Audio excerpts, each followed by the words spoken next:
பேசு.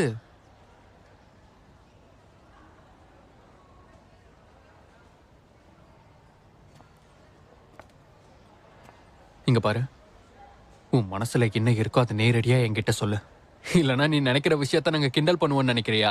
அப்படியெல்லாம் இல்ல. அப்போ சொல்லு. எதுக்கு பயப்படுற?